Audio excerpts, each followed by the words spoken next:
All right.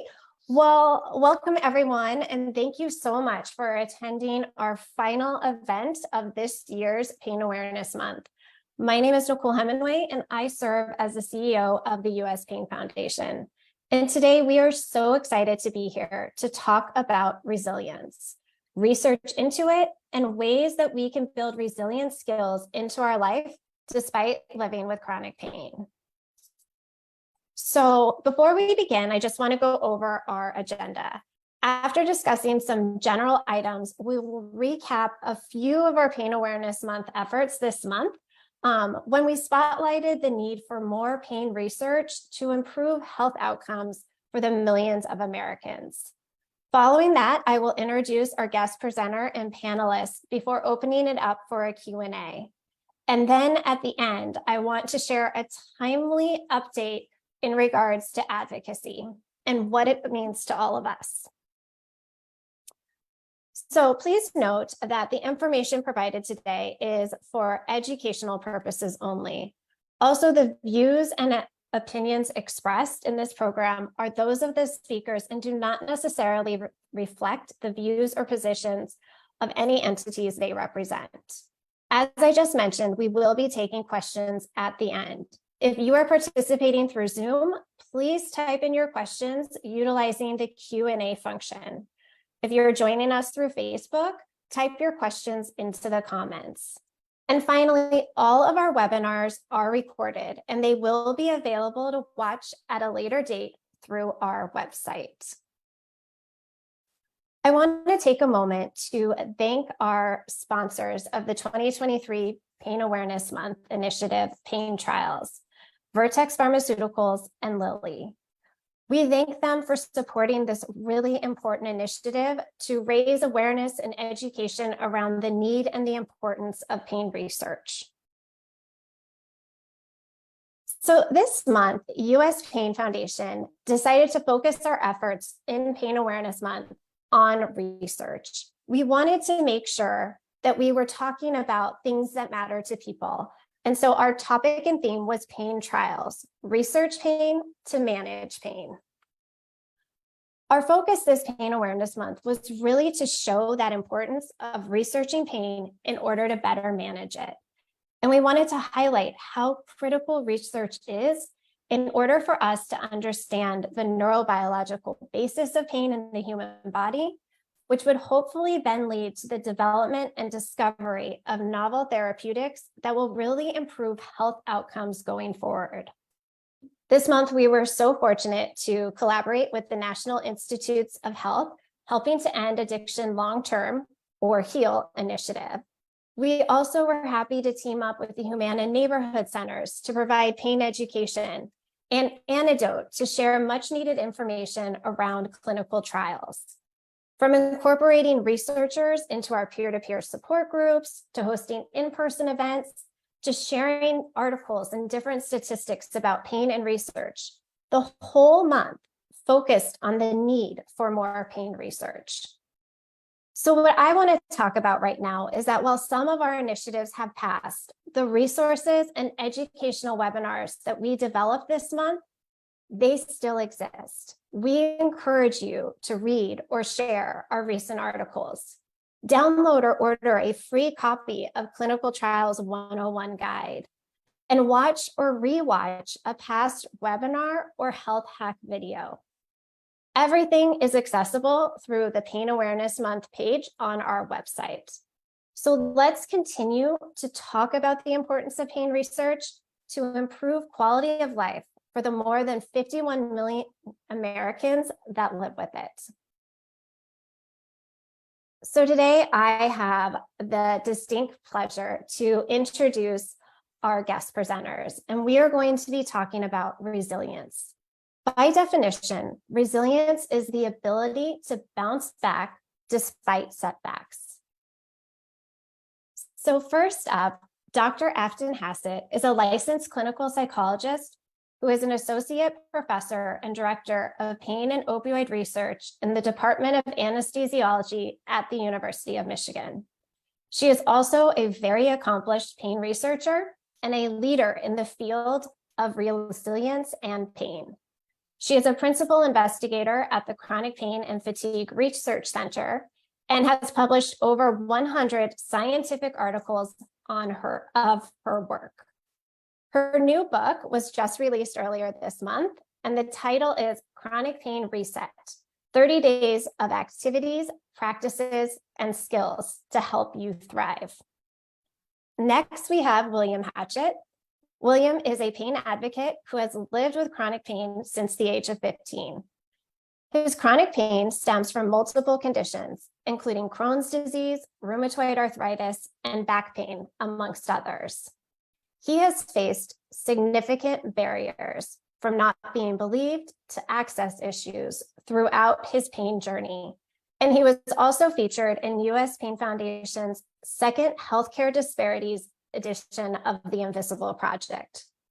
Resilience skills that he has incorporated into his life include exercise, peer support, and faith.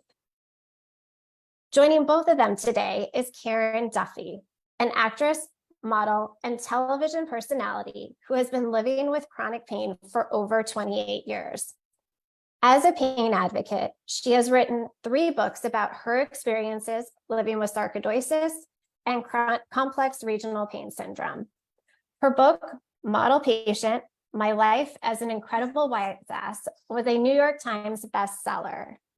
She is also a certified hospital chaplain. And to manage her pain, Karen turns to gratitude, stoicism, and faith, amongst other resilience skills. So to all of you, welcome. Thank you guys so much for being here today. This is such an important topic, and we have been hearing a lot from our community about the interest in how to build resilience into their day-to-day lives and to help them better manage their pain. So with that, Dr. Hassett, I am going to quickly turn it over to you.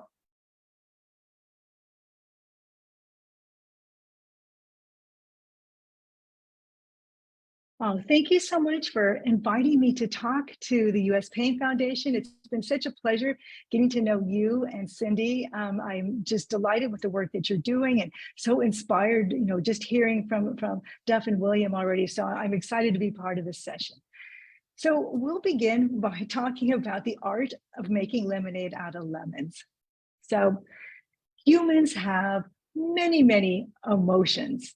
But you wouldn't really know that based on psychology, psychiatry, and philosophy. You think we only had anxiety and depression, and that's just not the case. And the tide really turned about 20 years ago with the advent of Martin E.P. Seligman. This is Dr. Seligman here. He's widely thought of as a father of positive psychology, and he became the president of the American Psychological Association and flipped it on its ear a bit. And he challenged psychologists to think differently, to know that it's really important to understand sadness and fear and hatred and anger and shame and all these really critical emotions. But while they're really important for us to understand and address, there's more to life than that.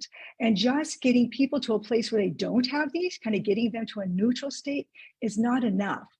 What we want to think about as psychologists and philosophers and people in psychiatry is, how do we help people move towards more positive emotions in their life? Joy, love, contentment, and interest. And that it doesn't matter who the person is, they should have the ability to access these wonderful emotions as well. And that brings forth the idea of resilience. As Friedrich Nietzsche said, that which does not kill me will make me stronger. That's the heart of resilience, that there's adversity. Resilience does not exist if something bad doesn't happen or there's not toughness. And resilience is what helps us bounce back. So people aren't resilient or not resilient. Our studies have shown us that we really widely range in our level of resilience, from having low resilience to moderate resilience, to high levels of resilience. And sometimes we go back and forth. There's some things that'll come in our life and kind of knock us backwards, or maybe less resilient. But what we think about in this world of positive psychology is, how do we even go beyond this, beyond high resilience, to actually thriving? Thriving is what happens when somebody, what happens when somebody has an adversity in their life and they somehow become better from it. That this bad thing has happened, but somehow since it, their life feels more full, that feels more meaningful, that there's a sense that life is rewarding again. And when we look at the data in resilience for chronic pain and other chronic conditions, it's really powerful. So the people who are most resilient tend to have less chronic pain. They tend to have pain that is more focal, less widespread. They tend to use less analgesics, less drugs. Lower levels of disability and pain are common, as well as just having better quality of life. Resilient people tend to be able to get back out and function more effectively again. And they tend to have less sleep impairment and depression and anxiety, these other symptoms. And what we really see in resilient individuals is just a really strong ability to psychologically adapt. It's this kind of cleverness and a way to kind of visualize what life is and what options are. And we study resilience so that we can really better understand how can we intervene. And what we know is that thoughts are critical, emotions are critical, our social support matters incredibly, and so does having a sense of meaning or purpose. And so I'll focus a little bit on these pieces first. So why do thoughts matter? Well, you've probably seen a chart like this many times, and pain is not one thing. It's not just a sensory experience. There's cognitive elements, what we think about our pain, and there's emotional or affective elements, and this is kind of how we feel and how that might affect our pain. And what is fascinating is that the areas of the brain that process the pain signal are often the same areas of the brain and the same networks that process thoughts and emotions. And that helps explain why it is that when we're feeling frightened or depressed or angry, that our pain might feel much, much, much worse. And yet when we're feeling more positive, when we're feeling more calm, when we're really engaged in something we love, perhaps our pain feels a lot better. And thoughts like optimism are incredibly powerful. I'm going to share this one study with you because it was my opportunity to do some work with Martin Seligman and my colleague Dan Claw at the University of Michigan. And what we did is we looked at the data from veterans pre-deployment to see what might help them be protected against developing new chronic pain when they came home. Chronic pain is a huge problem for the military. About 40% of returning soldiers come back with chronic pain.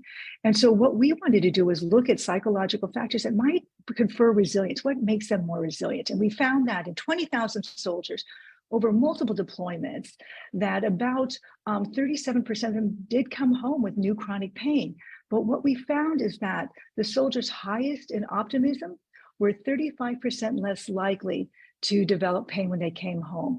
And what really kind of floored us is the most optimistic soldiers remain pain-free even when they're exposed to terrible combat experiences, multiple deployments, and a number of other,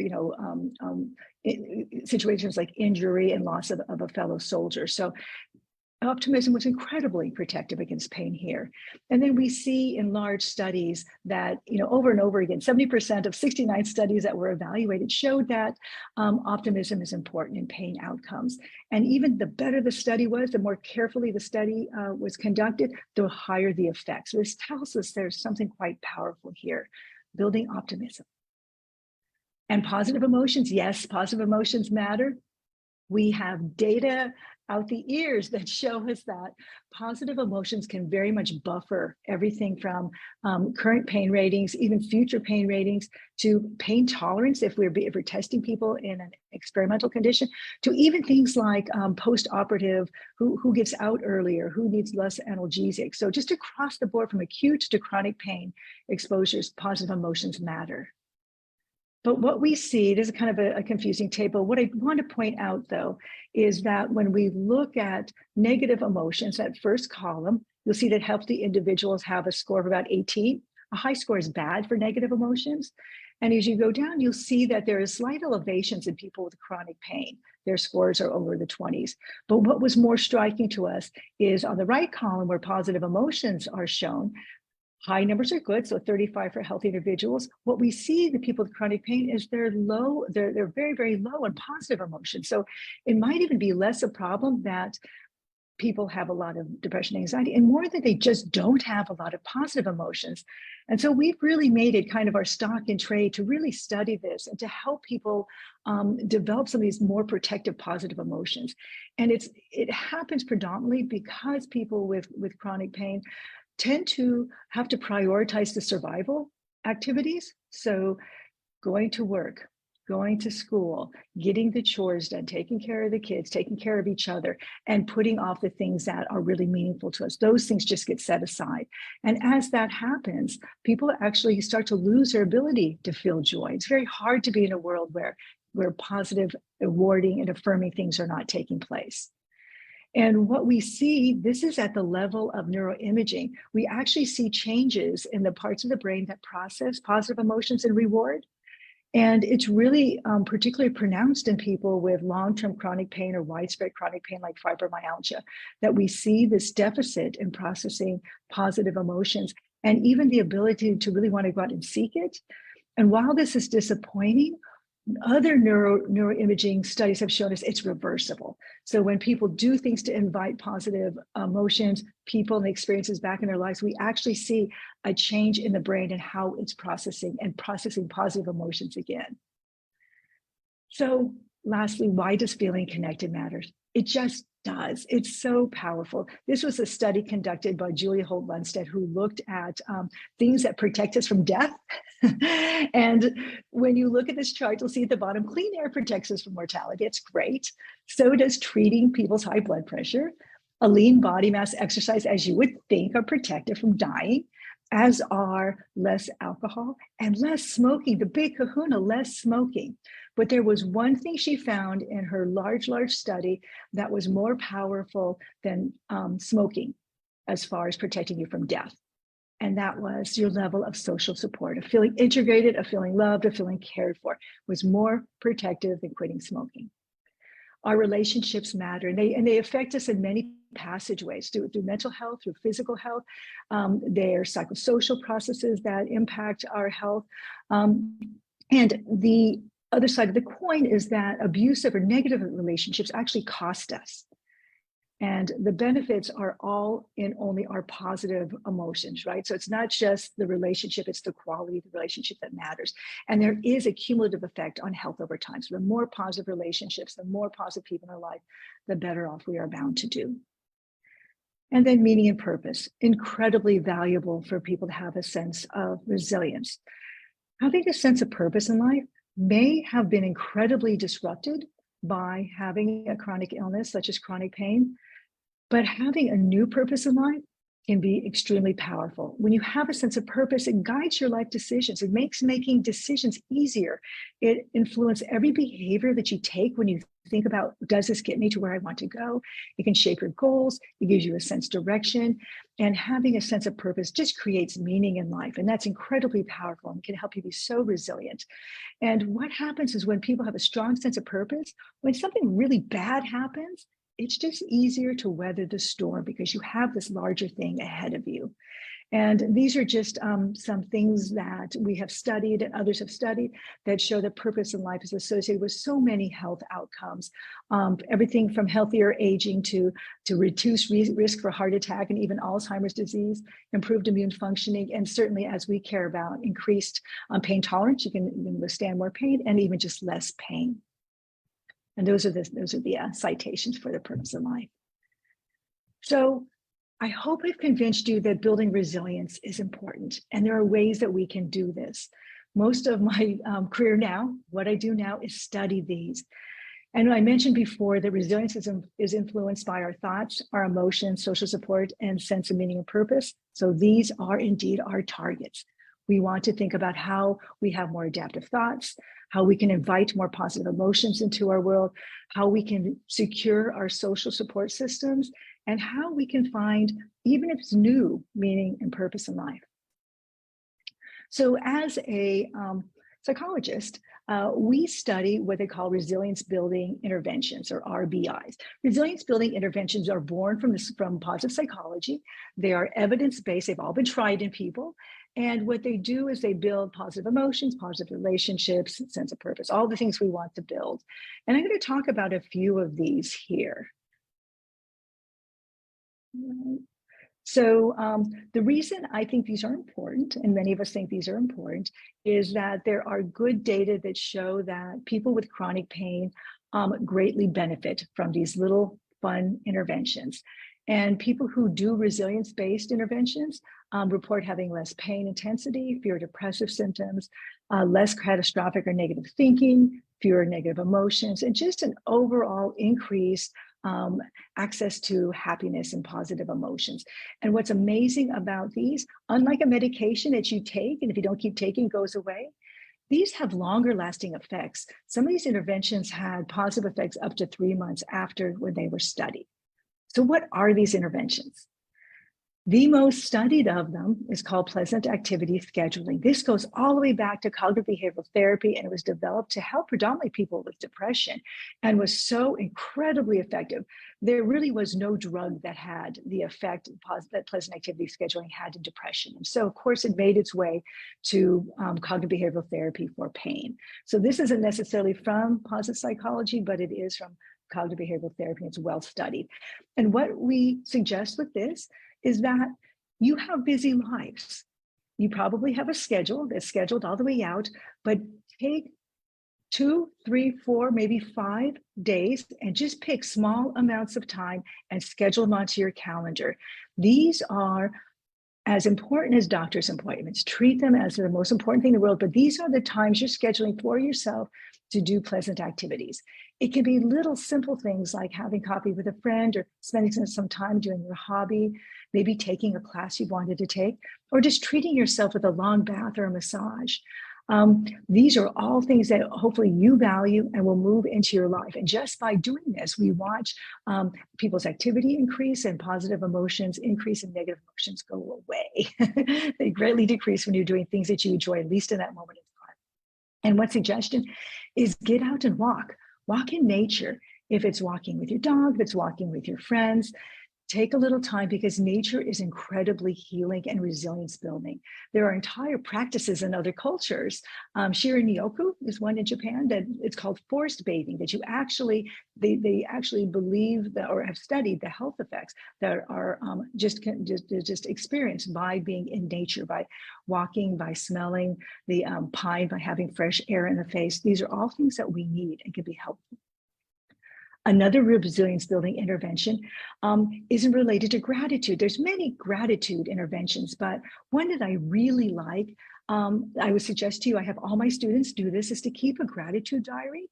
Maybe just do it for 30 days. And what you do is every day you write down 3 things for which you are grateful. And it could be anything, little teeny things or great big things, but 3 things. And every day you write these down, make a commitment to do that. And if you really want to take it to the next level, the 3 things that you write down every day must be different. Because what happens after the first 2 weeks, you write down the big things, like my friendships and my family and my health and my pets. And then you get to little things. The cookie I had this morning, a brush of my friend's hand on my shoulder, the little things you start to perceive in the world. So keeping a gratitude journal can be really, really helpful. And what's lovely about these is when you've kept them for 30 days is to go back and look at these things. Mindfulness. We've all heard about mindfulness. What does it really mean? It is a state that we are rarely in as busy people, right? We're really more mindful, the guy on the left, as opposed to the dog on the right, who's just looks at the guy and says, that's mindful. Your mind is totally full. So what mindfulness is just taking a moment and becoming aware of the very present moment that we are together now. Thinking about what it feels like to be in your seat, thinking of what a gift this is that you've given yourself, that you're listening to something that hopefully will feed your soul a bit, that you're willing in this moment to accept your feelings and thoughts and bodily sensations as just being. They just are. They're here now. And that's just a mindful moment. And mindfulness just invites us to slow down and refocus. And I really love this mindfulness breathing exercise. And the way that this works is you take 3 breaths. And the first breath, you just breathe in and you feel the cool air as it enters your nose, flows into your lungs, become very aware of that breath. Pause, and then you breathe out through your mouth very fully. Let the breath flow out and just experience that. And breathe for a moment between that breath. Then you're going to take another breath and you inhale again the cool air, become aware of any tension in your body this time. What do you feel? Hold a beat, then exhale and allowing all the tension to float from your body as you exhale again. And on the third breath, you're going to mindfully breathe in again, pause for a moment. And as you breathe out, you're going to ask yourself, what really matters? Because when we're not mindful, everything feels like it matters too much and we can feel incredibly overwhelmed. This is a 2-minute break that you can take at any time and can be incredibly restorative and help you just refocus and calm down your sympathetic nervous system. Another activity that's kind of in this savoring or this mindfulness category, savoring. Savoring is a resilience building intervention that's really well studied. And what this just means is just not only are you going to become mindful in the moment, but you're going to be loving whatever it is that you're doing, right? So you catch yourself doing something. It could be enjoying something delicious to eat. It could be enjoying tea. It could be sitting with your best friend. It could be snuggling your cat. It could be whatever it is. And you're going to find this moment, say, oh, I love this moment. And you're going to take a moment to savor it. And by savoring, we're able to very strongly encode positive emotions into our minds, into our bodies. So you become aware, use your senses. What is it like? What does it feel like? What does it taste like? What is this moment like? And then just savor that for a moment. It allows you to really file this great moment in your life in a way that it just kind of stacks up. You'll be able to call on it later. And the savoring exercise says, hey, spend at least 2 minutes every day just savoring one thing.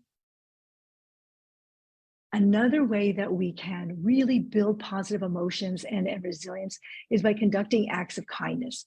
The data are good here too, that acts of kindness have been associated with lower levels of pain, as well as lower biological measures like lower levels of cortisol or blood pressure, less anxiety and depression. And if you're a volunteer and that's your act of kindness, all of the physiological and psychological benefits are booted up. So acts of kindness, as it's been studied in research, it's suggested that you pick one day that you're going to do 5 kind things for other people, 1 kind thing for yourself. So you plan ahead, you say Thursday's kindness day, and these are the things that I'm going to do. And they can be for complete strangers, it can be friends or family, and you can do very, very small acts. It can be just something as kind as giving somebody a heartfelt compliment or a hug, or it can be something more elaborate like giving somebody a gift. But whatever it is, you are doing this kind thing for 5 individuals and 1 kind thing for you, because we often forget to do kind things for ourselves. This is one of my favorites. This is something that we kind of developed ourselves to encourage daily positive reflection. So sometimes we will focus on everything bad that happens that day. Perhaps you come home after a long day and describe 16 awful things that happened and not 1 good thing. This encourages us to be aware of the good things. It is human nature to look for the negative things because that's what we do as creatures. We want to make sure that we're aware of the bad things in our lives to keep ourselves safe. But thinking about the positive things takes a little extra effort. And so keeping a positive piggy bank involves getting a piggy bank or a fancy box or a jar, and you get a piece of paper and a bunch of pen, and then you just think about everything, the people, the things that happened that day that made you happy or made you grateful. And then you write down one of these on a little piece of paper and you put it into the little piggy bank or the box. Write it down with a fair amount of detail so you can remember what it is. You know, if you look at it again, you might want to put a date on it. And then what you'll do is you'll do this every day for a week or 2 weeks or 30 days or a year, whatever you want to do. And then you go back at this end of the period of time and you open up the piggy bank or the box and you look at all of these little slips of things that made you happy or for which you felt grateful. And it's really incredible that you will forget about half of them. But when you see them there again, you get such a boost of positive emotion, remembering that moment, that person, that time. So it's a really great way to build positive emotions and resilience.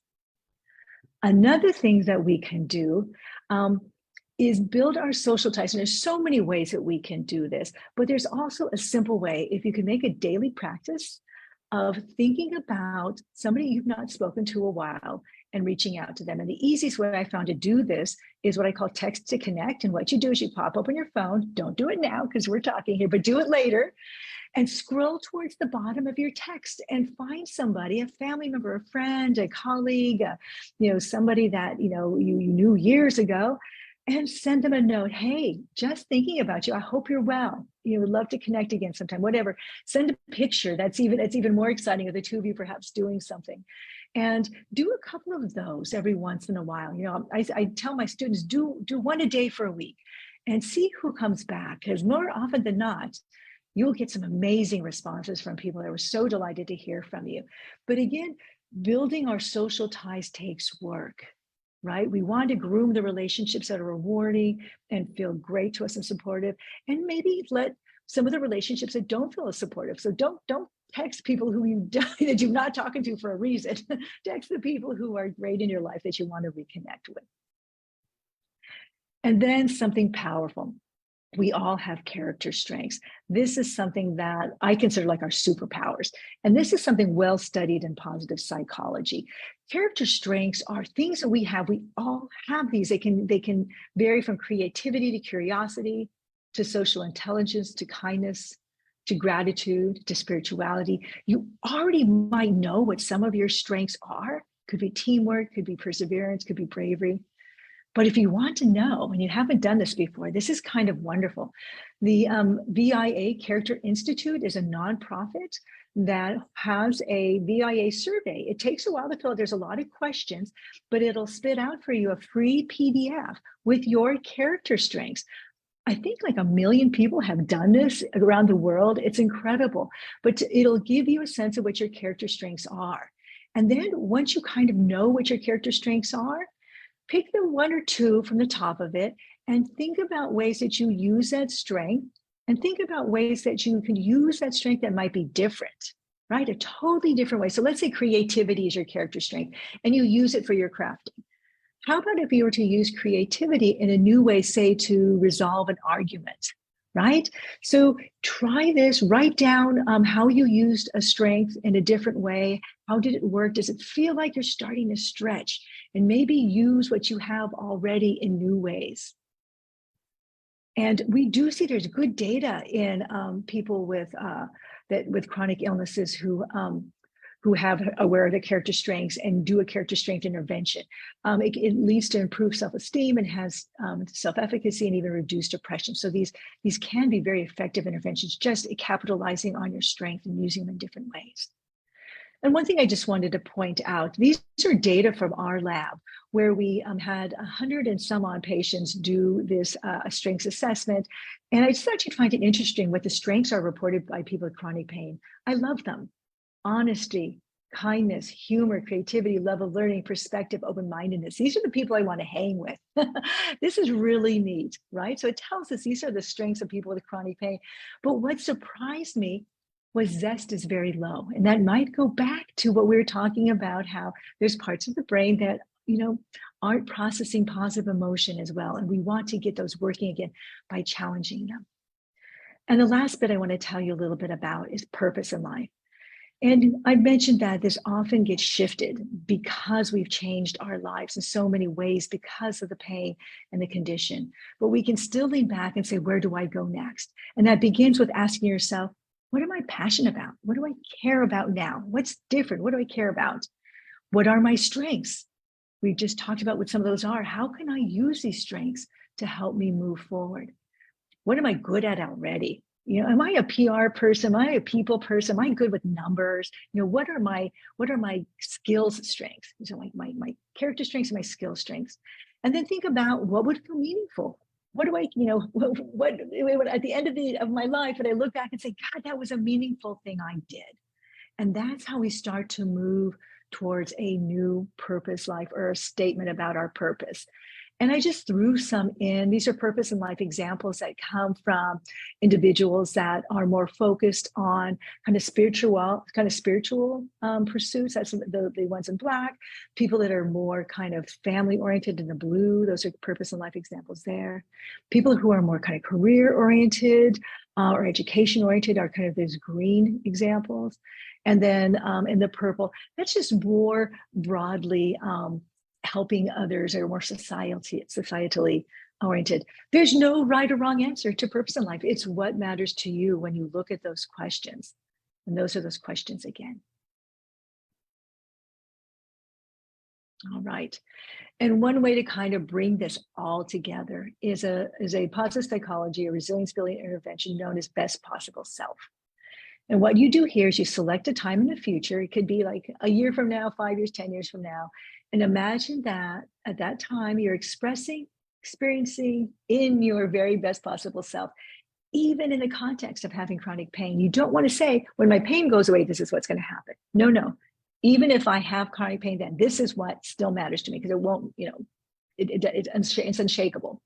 So imagine in detail where you have worked hard and succeeded accomplishing your goals. Think about you've hit this milestone, you're living a life that's filled with meaning and purpose. What is it like, right? Don't think about it in terms of fantasy, but really things that feel possible and plausible. Imagine what it's like there and write about it. Think about the steps that it would take to get there. But more importantly, think about what is the first step, tiny step that you can take that can help you move towards that. So as I close, I just want to note that we are all so different, and we need to choose activities that make sense to us and that we're willing to do. So you may have heard one thing here that resonates. I hope you'll do it. And I'll leave my slides. We'll find a way that these are posted in the webinar, but I'll find a way that I can leave my slides. And I think this notion that you have to do what makes sense to you and what you're willing to do really was the undergirding of the book that we just released that Nicole was kind enough to talk about. The beginning of the book talks all about kind of the neuroscience and why these things work, how pain is in the brain, and how what we do, what we think, and what we feel can affect our pain or even change it radically. And then there's 30 days of these types of practices that we've been talking about, but even more so, that we challenge you to try. So hopefully you'll have a chance to check it out at some time. And please feel free to join me at aftonhassett.com. I'd love to meet you along the way. If you buy the book and sign up there, you'll be invited to a special live event that I hope that Nicole and Cindy would attend to. But anyway, I'm so grateful for this time that I got to spend with you. This is a shot at the University of Michigan Law Library, one of my favorite places on the planet. And of course, I want to nod to the National Institutes of Health for their kind support of my salary and my research. Thank you so much, Dr. Hassett. We are getting a lot of questions. I know that I have so many new ideas and thoughts on how I can incorporate more resilience into my day-to-day life. So I truly appreciate it. We are going to get to questions at the end. As a reminder for those that are tuning in, if you're tuning in through Zoom, you can use the Q&A function to put in your questions. And if you're on Facebook, please just type them in the comments and then we will be able to answer them at the end. But now we are going to turn it over to hear from two pain advocates that are going to talk about their personal experiences living with chronic pain and the ways that they have incorporated some of these resilience skills into their day-to-day lives, and also just to kind of get a feel from what Dr. Hassett said today and how that connects and resonates with them. So to begin, I'm going to start with William. Hello. My name is William Hassett. I'm 46 years old. And first, I'd like to thank you all for the opportunity to be a part of the discussion, and also thank the Give Pain Foundation for the continued support of everyday people living with pain every day. So, with Dr. He touched on a lot of things that I do, and so it was really good to hear her talk. Well, I first started having pain when I was 60 years old, and I was in a football game, and after the play, I wasn't able to get up. So soon after that, my dad took the doctor. They really couldn't find much wrong. Later, William? Yes. Sorry, there's a little bit of an echo and it was a little hard to hear you. So I don't know if you got a little bit closer to the microphone, that might help. Is this a little bit better? It is, yes. It is? Okay. And so after going to doctors, they were able to find it. They did find that I had a problem with the vertebrae, but I was so young, surgery was out of the question. And Now that I look back, it's a great decision that my dad didn't allow them to give me any payment. So I had to tough it out with heat and ice and massage and stuff like that. Uh, Later on in life, I was in college and I started having problems with my digestive system. Uh, and I was trying to find out what's wrong with that, but I didn't have quite adequate health insurance. So once I was able to obtain that, I found out that it was Crohn's disease, and I was diagnosed. I was prescribed Remicade. But first, I was prescribed a steroid and oral chemotherapy that didn't work well. So after that, I was on the biologic treatment, which is called Remicade, and that was every 8 weeks. Uh, that ended up getting to the point where it was not effective because I had to miss a treatment. And when you're on these type of treatments, once you miss one, you have to start a new treatment. So I started in Tibio. And when starting in Tibio, it changed a lot of things. For years, I was in the bed and I couldn't walk because I lost so much weight. I was too weak to kind of do a lot. And so my son, that was 10, would be helping me do everything. And it went from, I said, man, I'm tired of getting in bed. And he said, well, Dad, what do you want me to do? I said, well, let's just start walking. And so we started walking up and down the street. And then our walks get longer. And then we started hiking. And then we bought mountain bikes and we started biking and swimming and fishing. And so it was just a steady thing, but it was the in the back of my head, it was like, okay, the pain is gonna be there. So whether we do something today, don't do anything today, when we get back, it's still gonna hurt. But the pain from exercise is much more fulfilling to know that you've done something to get that strain and that pain rather than just laying there watching TV and aching throughout the day. Uh, so a lot of the things, the last 2 years have been probably two of the toughest years of my life, losing my mom and my dad, several cousins and friends. I lost a friend last week with stomach cancer, and it's just been really tough. But I was telling someone these have been two of my best years because I've been able to channel so many challenges that I've faced into my exercise and able to when I get out on my bike and get out to the woods, I'm able to focus and to make plans and to think about things that I can do better or definitely how I can help someone that I know may be confused and not know where to go yet also. So the exercise has been my outlet. Exercise, my faith, my friends in my church.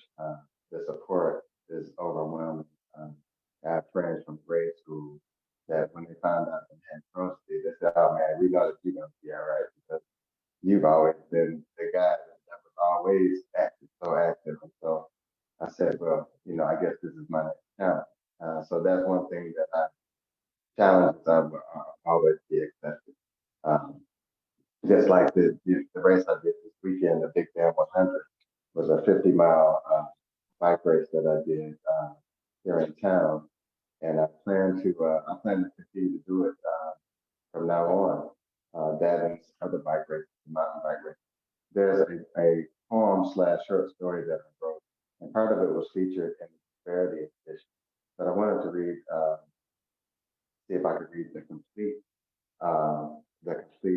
story. It would give you a little bit more insight on some of the things that I was thinking.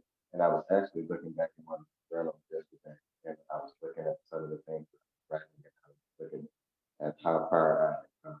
And that's why I said journaling is so important because you get to go back to that date or time and see where you were right there and compare that to where you are. So the what I wrote is called Pain.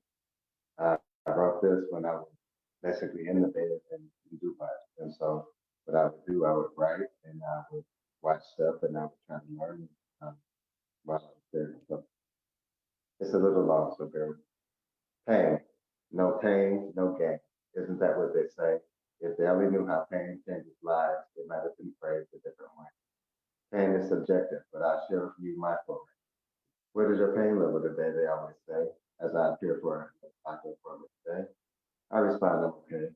There's no one that can commit to pain I am today or anything. Pain has changed me for better and for worse. Yes, it's in me. Chronic pain doesn't give way to any plans, hopes, or dreams. Pain makes you reevaluate, take inventory, realize. Pain can make it easy to say, goodbye with. I've had enough. It's too rough. I can't deal with the physical pain that's accompanied by mental and emotional stuff. All while trying to plot my next move in life and trying to stay tough. So you adapt. It's not how much pain you're in, how much pain you can take and not break. Pain is getting the blues because you can't put on socks and shoes. It's a son who never saw his dad brother jump till he was 10, only to see him debilitated. Pain is a wife or loved one who's not in pain, but actually in as much as you, from watching you go through things others wouldn't resign them to. It's a friend who doesn't know what to do, but pray and research so he can know what to say to you. It's a mother who will be your rock and never supporting you. 30 years of pain, 30 years of strain on everything, because that's what it tests. Pain is like a parasite when you're in the. It takes energy, drive, and determination from its host, but the mind is what's affected most. Physical pain leads to mental pain and emotional pain in no certain order. Which was first for you? We all have some type of disorder. I'm often asked, how are you? I'll say, okay. Should I share with them I'm dealing with a thread today, or that I have pain and numbness on my left side that won't go away from bulging disc that causes pain every day? Maybe the result of my last disease. That's when Doc puts a camera in your throat to see if there's anything there abnormal. Hey, did you hear about my last IV? When my vein ruptured while I was watching TV? That was the third or fourth time for me. Wait, I'm not done, as I turned to walk away. I wanted to finish telling you about my day. Almost done, but I had to say how this arthritis is hindering my way. And my bowels, well, that's a conversation for another day. Pain is with me and here to stay. So if you ask me how I feel, I'll say okay and smile. But actually, I've been in pain. That was something that was, I wrote that so that my mind was so crazy. And it was just something that I was feeling at the time. But the journey with pain has really changed me in a lot of ways. It made me more patient, uh, stronger in every aspect, physically, mentally, spiritually, emotionally. Um, Everything's made me a better father, grandfather, better brother. I'm able to do more in my community. I volunteer more because so many people have helped me throughout this journey, and they didn't know me at all, but they always have a hand up, lending an open hand. So, like it's reciprocal. Like doing good things for others makes you feel, and especially when you're dealing with pain, being able to do something for someone, and you if you know that they're hurting, that makes you feel. I'm really honored to be on this platform today, just to be able to hopefully give some insight to some others that maybe think they can make it. I was 90 pounds, 95 pounds, could barely walk. I'm only about 150 pounds now, but I'll take it. It's I'm working with it, and it's been great. And my son, you know how kids, you don't think that they're really paying a whole lot of attention, but I talk to his coach or some other parents and they say, "Hey man, I heard you doing this, I heard you doing that." I'm like, "Wow," but he doesn't show me that it's that big of a deal to him. But obviously, that's something that he's really proud of. So that's one of the good things that I wanted my son to see. Hey, you can come back from whatever. You can get knocked down, but you got to keep climbing up, keep climbing, keep trying, because eventually you're gonna figure out the formula of what works for you to be able to get you out of whatever. So I'm just grateful. Thank you. Thank you so much, William, for sharing that. We had a little bit of static at a few points, but your poem was beautiful and wonderful. And I know that some people are asking if there's a possibility for people to be able to read it. So maybe we could talk about that and share it after the webinar as well, if that's okay. Sure. Thank you so much. Karen, I'm going to turn the floor over to you to share a little bit about your journey, your experiences, and the ways that you're incorporating resilience and gratitude and so many other things into your day-to-day life as well. Thank you. Thank you. Hello, beautiful people. And hello, esteemed colleagues. If you're watching this, it's probably because you live in a body that is radiating with incandescent chronic pain, or you live near a body that is living with chronic pain. So thank you for giving the time for yourself and for others. I'm really interested in the language of pain, in the etymology of the words, the history of our words. The word pain comes from the Latin puna, meaning punishment or penalty. And when you think of the word acute, that comes from the Latin for sharp. So acute pain is a sharp pain. There's usually a visible injury. And chronic comes from the Greek meaning time. So chronic pain is essentially pain without time. It's almost like being punished for a crime we didn't commit. And a lot of the language we use around pain are warlike metaphors, like, you're going to fight this. We're going to battle it. We're going to be blasting this. And I just thought, I'm a lover, not a fighter. And if I used all these warlike metaphors in describing my life and who I am, like, I love my life. And if I hated the pain that I live in every moment of every day, I would hate too much of my life. That would be possible. So rather than fighting with it, what I try and do is negotiate with pain. And that really helps keep the fun to pain ratio in favor. I just feel that if pain is inevitable, we will all endure some sort of pain. But I believe that while we may live in pain, we can find a way to not suffer. So pain will be inevitable, but suffering, when you come to resilience, can feel more like an option. And that is coming from great faith. There's pain that hurts you and pain that changes you. And chronic pain changes you. And in the way that it's changed me is, I believe I am so jacked up on gratitude for this life that I have, that nobody's life is perfect. But I'm grateful for every day. One of my favorite philosophers, Marcus Aurelius, says, when we rise in the morning, think of what a precious privilege it is to breathe, to think, to love. So I kind of start off my day with really finding things to be grateful for. I find great solace in reading. And I believe that books are not just lifeless lumps of paper. They are minds alive on the shelf.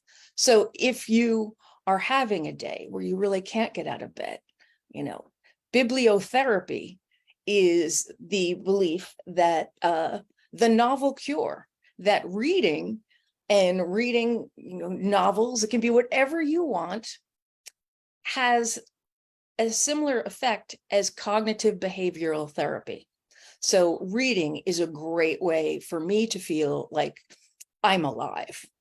I also, going back to what Afton said, one of my daily practices is I write a thank you letter every day to somebody who I don't know. I don't have a return address because it's not about reciprocity. It's about thanking somebody, or, somebody that I read in the paper, somebody that I remember. Every day I send out letters, and I love just sending love through the US Postal Service. And again, it's not about, having a pen pal. It's just saying thank you. And that has been just a very simple way, but a deeply satisfying way, because I don't think you can have a sourpuss mug when you're thanking, someone for writing a poem, like William, or a filmmaker, or a fireman, or someone you find heroic. Because often in the people we admire, we bear witness to the characteristics that we hope to carry within us, like strength. I have had a great affinity for the wisdom of the school of Stoic philosophy. And the main idea of the Stoics is we can't control what happens. We can only control how we respond. And living in chronic pain is pretty much out of my control. But what I can do is really work on that muscle for resilience. And I feel like, my appreciation just really greases me up for gratitude. And all of this sums up to me into a life of purpose and meaning. I think it's important to help others. And through mentoring has been another great experience. And I was a hospice chaplain, but can no longer, because of my immune system, work in a clinical setting. And so I figure out new ways to be useful. And there's great ways through mentoring, through foster care, through Success, and the Felix organization to help a young person. So we realize the pain community, as Nicole's son so eloquently put it, chronic pain is almost like a superpower, because I don't know how we live and how we thrive and how we love and give back, but we do. And we do it together, and you're not alone. So US Pain is here for you, and I'm here for you. So I just wanted to say thank you for putting this together, because I have learned so much, and I'm really interested in the Q&A section. And I also see a man about ready to jackhammer, so I'm going to have to mute quickly. But thank you so much. Thank you so much, Karen. And I have to say, we are getting so many comments, just appreciating both you and William's comments and the way that you are building resilience into your day-to-day routines and into your lives, that you can still have meaning, that you can still have purpose despite chronic pain. There are people that had said, thank you so much. I needed this today. So with that, I just have to say, wow, I am just blown away by all three of you and all of this new information, this insight. I feel hopeful. I have new tools for my own toolbox, but I also know about time. So I want to get to a couple of questions. The first one is, and this one I think would probably be more directed towards you, Dr. Hassett. I'm a disabled vet. The military tells you to suck up the pain and roll on. How do you counter that? That's so interesting, because we were talking about soldier optimism. So my son is Army National Guard, and so he is he's a non-traditional soldier. He didn't go through his boot camp until he was 30. So I hear what is said, and it's incredible. That is kind of what you're told. So what this really looked at is less about anything the Army was giving you, the tools that you're giving, though they've been trying to. That has been on their docket to try and do soldier preparedness, pre-deployment, to help build resilient skills, but not so much for boot camp. But what we do know now is it appears to be just this optimism that is kind of who these people are. And really what we looked at, when we looked at soldiers as a whole, they were unusually optimistic across the board at every level. And the soldiers in the kind of the elite forces, Green Berets, et cetera, were the most resilient, which I found that just so fascinating. But I think to some degree, the optimistic soldiers, that's kind of how they come into it. But we know also that we can build optimism. So yeah, so it wasn't that the Army instilled this fabulous optimism. I think it's just some of these individuals came to pre-deployment with unusually rosy vision. Thank you so much. Another question that we received was, pain can really drive emotion to a bad place. What happens when the scale tips too far that way? And I'm going to start with Dr. Hassett, but I also think that William and Karen might have some insight there too, having probably experienced moments of that. Yeah, well, I'm glad you're doing that too, because I was saying, oh, I want to hear from them. Yes. But I'll tell you kind of the scientific side of it. So yes, you are right that so pain, emotion, and sleep kind of form this really powerful triad that if one of them is disrupted, the others get disrupted. So when pain is at its worst, sleep is disrupted and our emotions are disrupted, right? So it is a bully. It can absolutely influence that. But if you're also in a place where you start sleeping better and you do things to modify your sleep and you start sleeping better, you often find that your pain gets a little better and your emotions get better. And then also true too, when you're in a lousy emotional place and something happens or you build a new resilience practice and your emotions get better, you often find that you start sleeping better and your pain gets better. So yes, it's multidimensional. And yes, sometimes our emotions are absolutely devastated by our pain. And that's something that our group has done a lot of, is we're kind of looking at this longitudinally.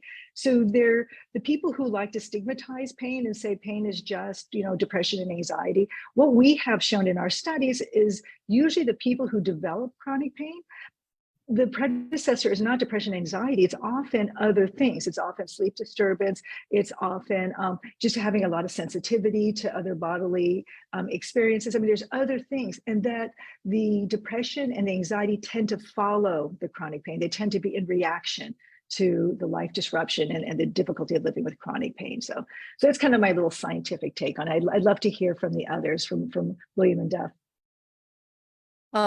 If I could jump in, as I talk about my love of words, an excidentesiast is someone who smiles through their pain. But I think we all know an excidentesiast, which means showing too many teeth. It's like, how are you doing? You're like, I'm fine. And it is trying to hold these emotions down so we don't erupt. And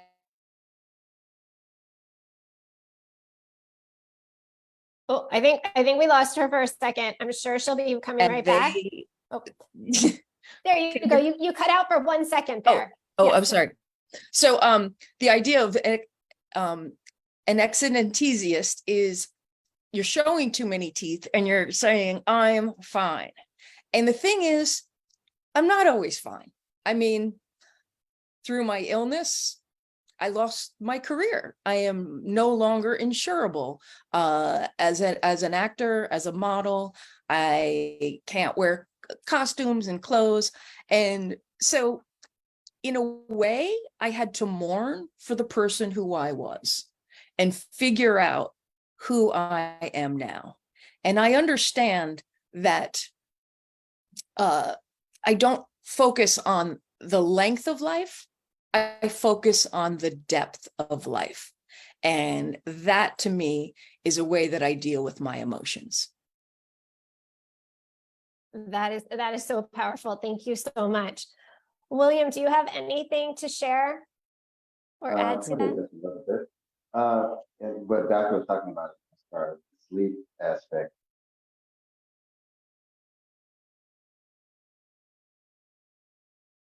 Oh, now actually, I think we're just having tech issues all around. We don't actually hear you right now, William. You started talking and then you cut out for a moment. Maybe. Can you hear me now? Yes. I was gonna say maybe the Yeah. earbuds, if you take them out, that might help. Yeah. And I was saying, talking about sleep aspect. Sleep is so important. The nights that I don't get very good sleep, I wake up fatigued, and it's hard for me to start that day. But as far as with the emotions, it's staying half full no matter what. No matter what. So like setting your goals and knowing this is my goal for the day, no matter what, this has to get done. And that's how I go about it. That that may not work for everyone, but I've got to the point where I was tired of not doing anything. So people would say, hey, how can you exercise every day? I said, you know how you wanted that college degree, how you wanted that master's, you did anything to do it. I'd do anything to get to come, to reach my goals and to get where I want to be, because I know how it makes me feel, and I know how it makes the others around me feel more secure, so that they're not worried about me. A lot of people say like, man, you may have this illness, but you probably shouldn't than anyone I know. So that's, but it's just, you got to roll with the punches. Great, thank you. So this question I actually think will be for both Duff and William. When you're in severe pain, it is so very hard to do many of the things that were suggested, or just even anything that day. What do you do when you're in that place and in that space? When I would say about 3 days a week, I'm not as lively as I am right now. And I kind of look at my time as a bank account, and I wanted to be prepared and ready and to express how deeply I value resilience. So I really had to make sure that I rested. I got up early to take my medicine so I could do this with the shirt and not show up topless, because my pain area is on fire and it's hard to wear clothes. There are days where I can't wear clothes, and that tends to keep me inside. And so again, how am I going to love this new life? And I have found that by, again, so much what Dr. Assett was saying, like small things. We were just talking about how 1% of your day is 14 minutes and 40 seconds. And I thought, what if I can I give 1% to somebody else? And again, that is, I always have postcards and writing something kind to somebody else. That really helps. But I also know you're not alone on these really bad days. You see us, we're pulled together. It's not always like this, and we have to be honest. And I want to be honest that, my son, just when he's growing up with a mom who lives with chronic pain, he would just call me, oh, you're in one of your cave woman days. And, I had to keep the lights dark and really be still. And there's really no getting around it. This is my life, and I'm going to have to love it and figure out a way to feel that I am living a life of vigor, even when I'm flat on my back. Thank you. Such great points there.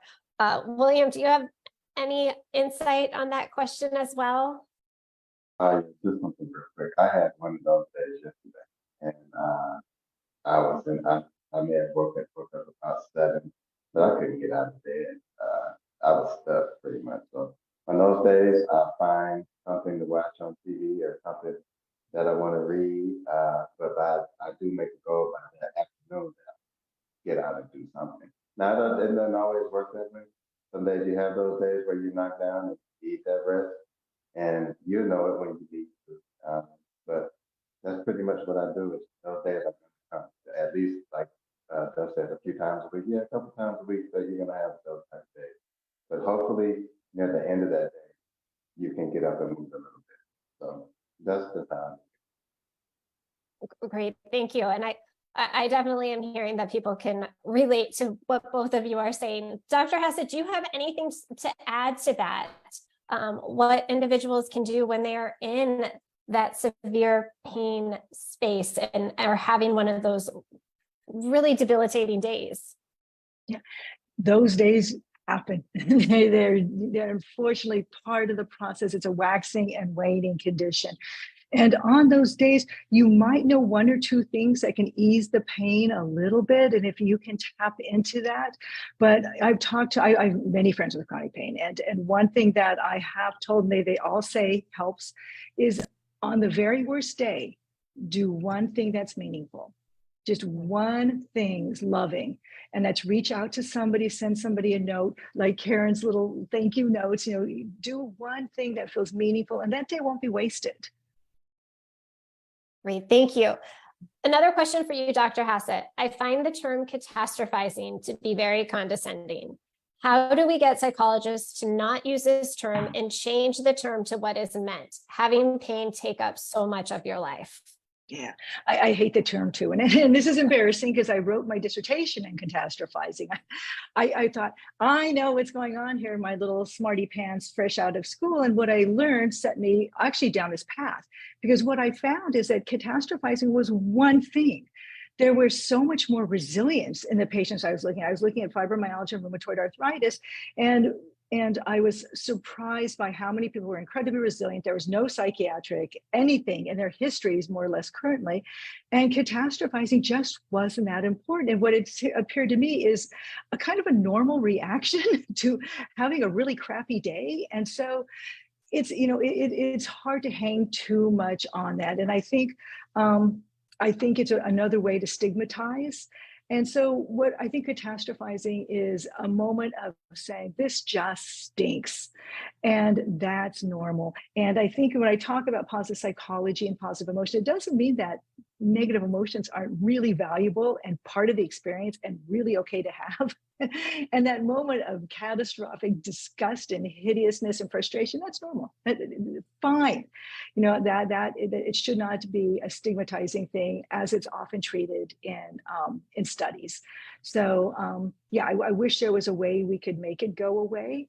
That it isn't something that is so focused, because to me, it really does feel like it's very patient blaming.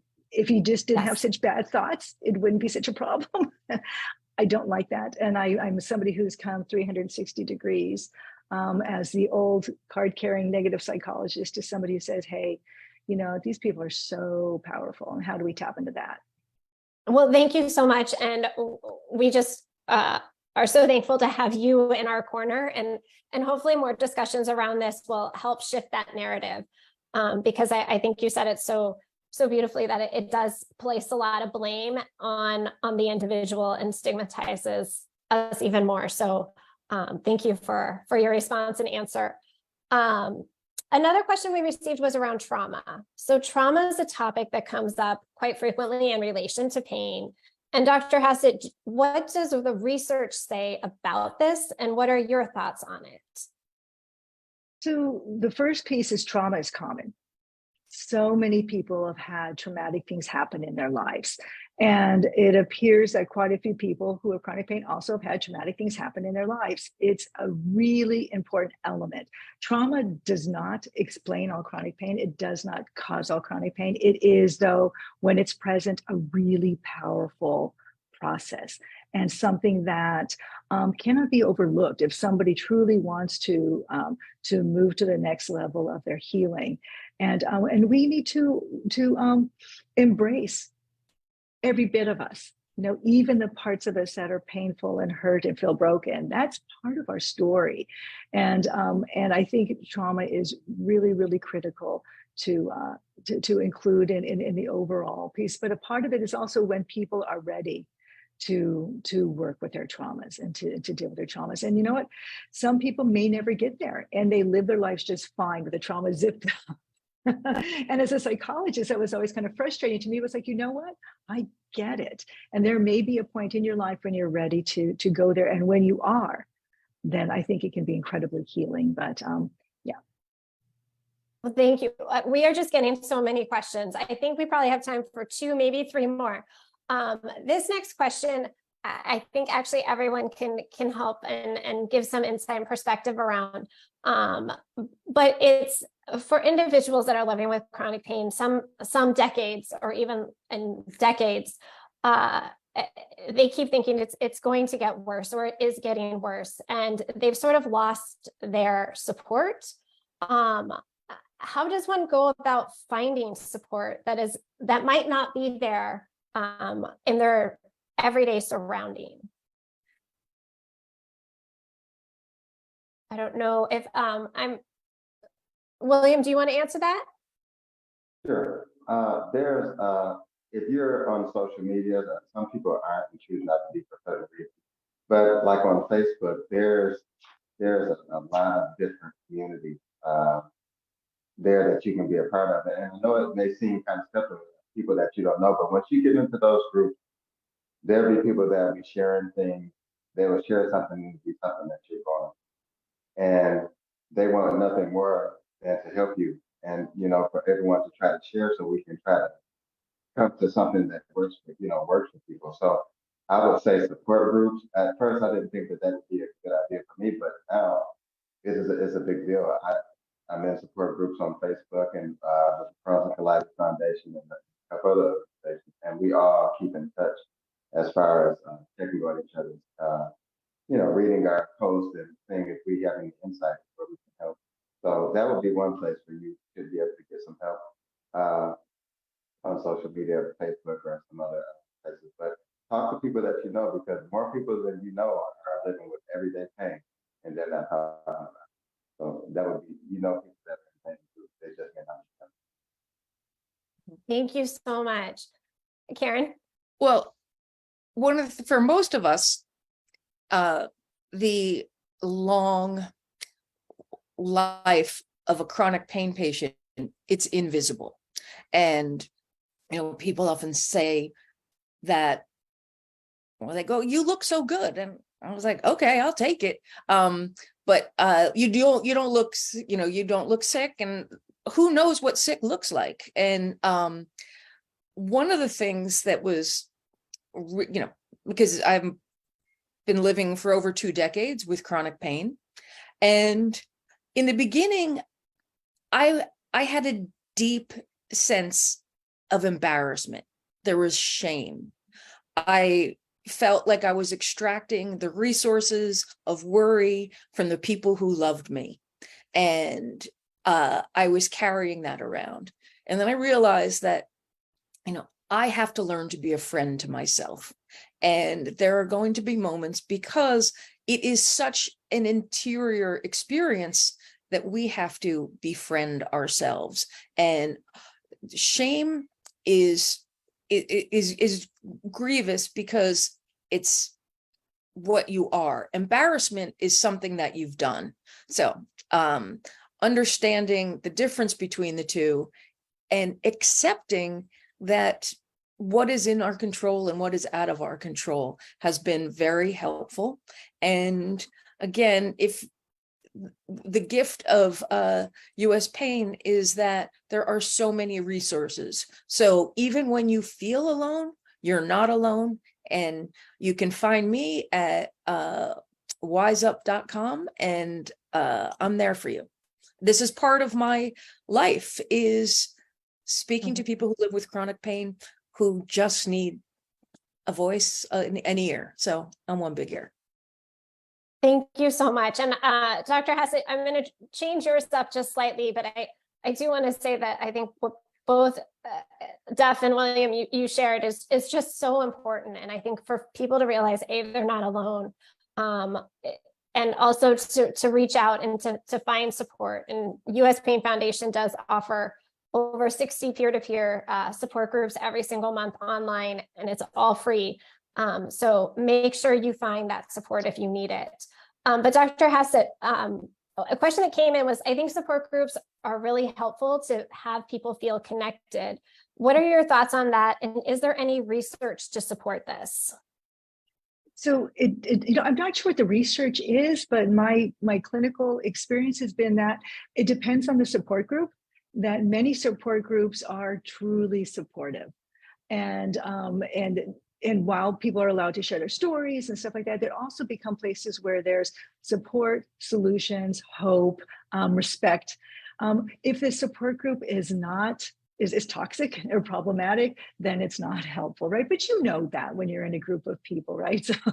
So you stay with groups that feel kind and supportive, because the nice thing about support groups is, unlike our families and some of our social circles, we get to pick our support groups. And so we can go from one to another till we find one that matches well. So, I think it's really, really critical to take stock of your relationships and really think about, who are the people in my life that bring me support, support, that are kind, that give me a leg up, or you nudge me when I need to, or hold me accountable. All the things that help me become a better human and get closer to those people, build those relationships. The limited resources you have, cultivate those relationships. Great, thank you. So now looking at the time, these are the last two. One is going to be, how do you deal with doctor gaslighting?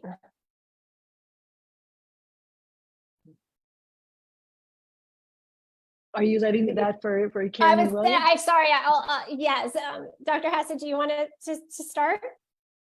I can start. So there probably is nothing more distressing than feeling like you finally found a physician that you want to see, and you get in there and they tell you nothing is wrong with you, and they look at your chart and they look at your labs, and you feel shamed that there is nothing wrong with you, that you should go on. It is really unfair. It's an infuriating practice. We hope it happens less and less and less as more and more physicians do understand what is the neuroscience of pain, and that this is a biological, physiological process. And but what you do is you don't go to that doctor. If they're the person that is not treating you respectfully, again, you're a consumer. Make a choice. You know your body. Nobody knows your body more than you do. And if something's wrong, something is wrong. Thank you. So the last question I'm going to ask Duff, and I'm also going to ask William. What is a one sentence or mantra that you say to yourselves to help you live with your chronic pain? Okay, well, for me, it is pain is inevitable, but for me, suffering will be a choice. Meaning, I may live in pain, but I'm still going to squeeze as much vigor and gratitude out of every day. So well said. Yes. William? My thing is press, but not crush. In despair, but not death. So it's, if things are hard, but you can do it, and that's like when I'm on the trail and things get hard, that's where I go. I go, press, but not crush, and maybe things may be pressing on the side, but it hasn't crushed me, not to take me out.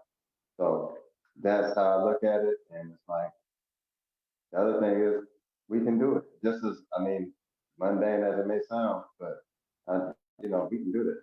Or another thing, I thank the people that helped me get to the point that no longer here. So.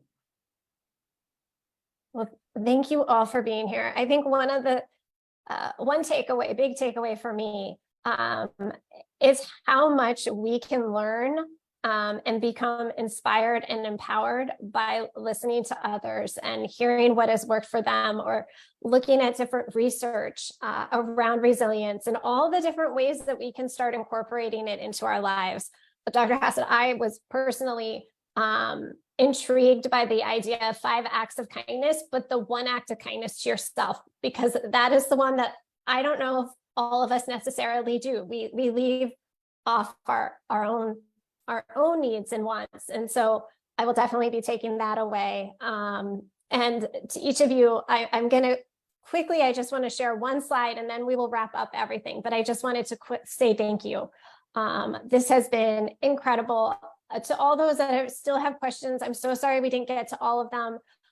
US Pain will review them and see if we can respond at a later time to you and make sure that we can get some of those answers out your way. But with that, let me see if I can get my screen up again with all of the technical items earlier today.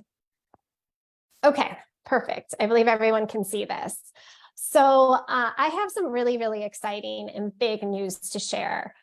This Tuesday, Senators Casey, Blackburn, Kane, and Kramer introduced legislation to support those that are living with chronic pain.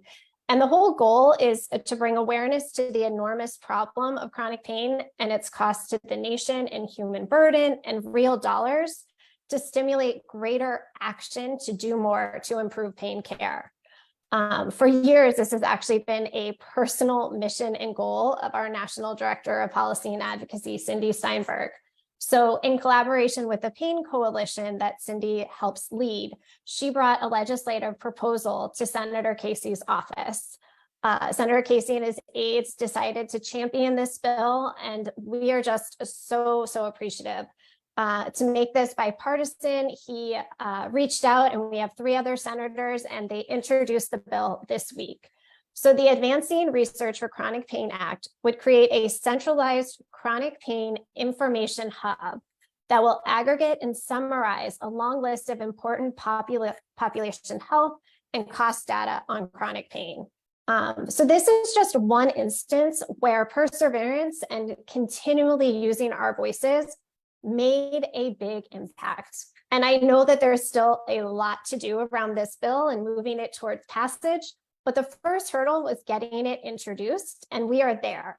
So US Pain is going to be sharing a lot more information with all of you about the bill and how you can help move this forward, because it really is going to benefit us and make a huge impact on individuals that live with chronic pain. So one thing that you're probably asking is, okay, what can I do? The first thing that I would encourage you to do is to sign up for our advocacy alerts so that you will be informed and that you can take action as swiftly as possible to help move this forward. And it is really an easy process to do. All you have to do is go to uspainfoundation.org, click on the programs on our menu bar. From there, you will see under state and federal advocacy and action opportunities. Click there, and then on the next page, you click to register for action opportunities, and you register. It won't take longer than 90 seconds. So that is just one item that we can do. And I thought it was such a great way to close out Pain Awareness Month. We're talking about resilience. We're building new skills and into our lives and hope. And here's something that is super hopeful for the future with this legislation. So to close, again, a big thank you to our amazing guest presenters today, Dr. Hassett, William Hatchett, and Karen Duffy. We appreciate not only you sharing information about research and resilience that can have fundamental impacts on our lives, but also your candor and your honesty and your willingness to share your lived experiences and how difficult it has been to live with pain, but also how you are rising above and you are finding tools that are incorporating a lot of resilience into your day-to-day life so that you can have purpose and meaning despite chronic pain. To our audience today, we hope that you found all this information to be so powerful and that it lifts your spirits and gives you more tools for your own personal toolbox.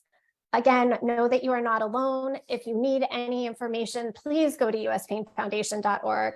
Check out all of the amazing information and educational resources that we have, as well as peer-to-peer support. Get involved in advocacy. Know that we are always here for you. And thank you again for joining us today.